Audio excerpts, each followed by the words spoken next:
गणरायाला वंदन करून गणेश महासंघाच्या या कार्यालयाच्या उद्घाटनाप्रसंगी उपस्थित आदरणीय अजितदादा पवार, महाराष्ट्राचे उपमुख्यमंत्री जयस्वाल, सतीश चव्हाण, काळे ज्यांनी आता चांगलं भाषण केलं ते असे सगळे केलं, आमदार, संस्थापक अध्यक्ष पृथ्वीराज पवार,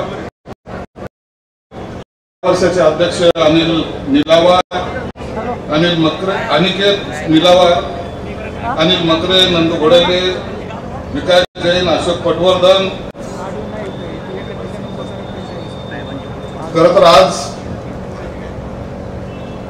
पहिल्यांदा मी या भागामध्ये इतका मोठा उत्सव त्या कार्यक्रमाला उपस्थित जनसमुदाय पाहतोय आणि अजितदादा आले म्हणजे एक ब्रँड नेता आला। दादा मला पत्रकारांच्या बाजूला तुम्ही जेव्हा भेटायला गेले त्या टायमाला मला बाजूला घे आणि त्यांना असं वाटलं की बातमी देणारे महाराष्ट्रात दोनच आहेत, एक तर अजितदादा आणि नंतर मी आहे। परंतु दादा तुमच्या बातमीला लोक इझिली घेतात त्याच्यासाठी की दादा हसत खेळत बोलतात। मी किती हसत खेळत बोललो तरी त्याची बातमी वेगळ्या अर्थाने लावतात, म्हणून मी आज येणार नाही। परंतु एक निश्चित आहे, दादाच्या कार्यात जल्लोष पाहिला, जोश पाहिला, त्याच्या भावना पाहिल्यात। सतीश चव्हाण बाजूला बसले, त्यांनी दादाला जे काय सांगायचं ते सांगितलेलंच आहे। विक्रम काळे बाजूला होता म्हणून त्याला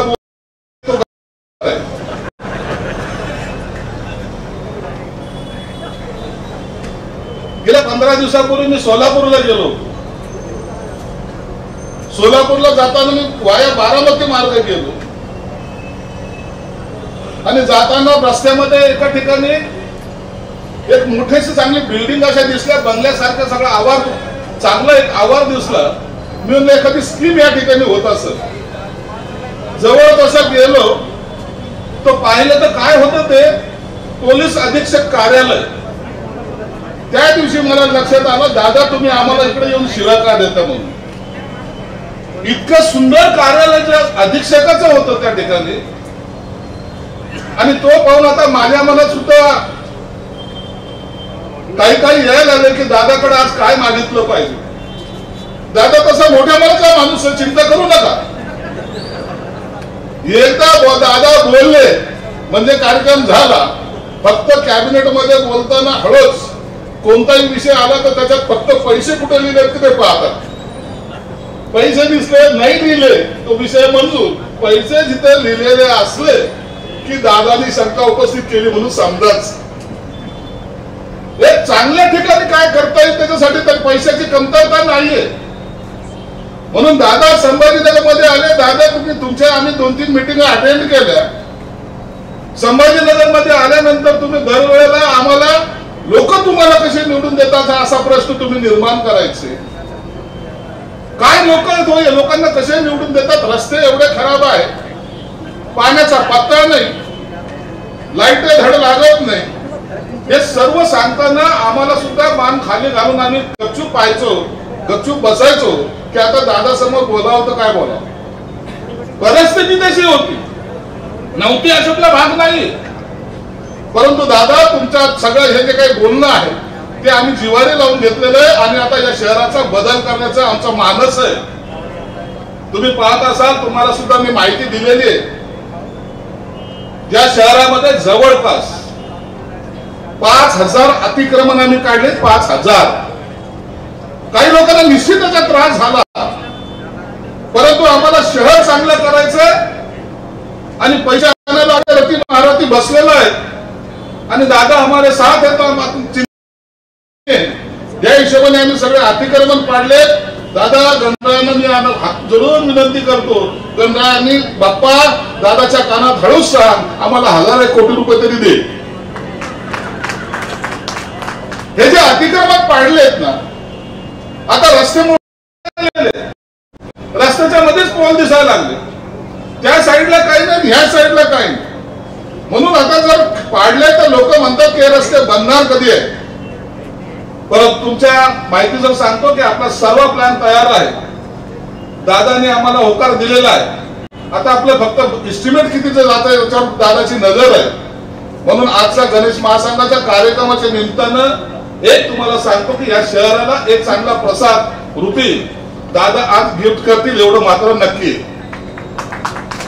आणि गिफ्ट पाहिजे असेल तर दादाच्या नावाने थोडशा टाळ्या जोरात वाजवा, नसता बेटा काही खरं नाही. पैसे बी माझे घ्यायचे, आणि तुम्हाला माहिती दादा मग एकदा सरकले का मग कोणाच्या, मी ते वाक्य वापरलं दादा एका ठिकाणी अकोल्याला, पैसा काय आपल्या बापाचा का, लगी हेडलाईन सुरू झाली. परंतु दादा एक मोठं मन करून आपल्याला आज देणार आहे. दादा आम्ही तुम्हाला आश्वासन देतो, या टायमाला पाणी पुरवठ्याचा प्रश्न आता आमचा सुटत आलेला आहे.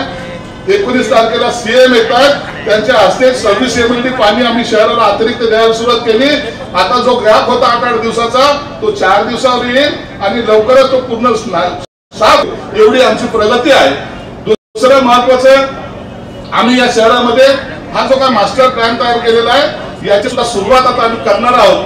मी एकच विनंती करेल दादा, तुम्ही पुढच्या वेळेला जेव्हा याल त्या टायमाला या शहरामध्ये खड्डा एकही ठिकाण दिसणार नाही. अनेक ठिकाणी रस्ते बनवलेत, परंतु जे हा मेन रोड आहे त्या रस्त्यावर एकही खड्डा दिसणार नाही. एक सुंदर शहर लोकांना पाहायला मिळेल, एवढी आम्ही सर्वांनी, आमच्या त्याच्या लोकप्रतिनिधी असतील, अधिकारी असतील, या सर्वांच्या सहकार्याने आम्ही हा बदल घडवलेला आहे.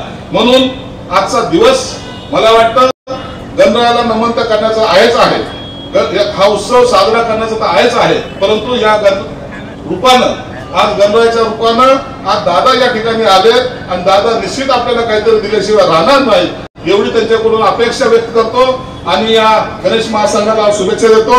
धन्यवाद. जय हिंद, जय महाराष्ट्र. धन्यवाद. यानंतर या ठिकाणी आपली परंपरा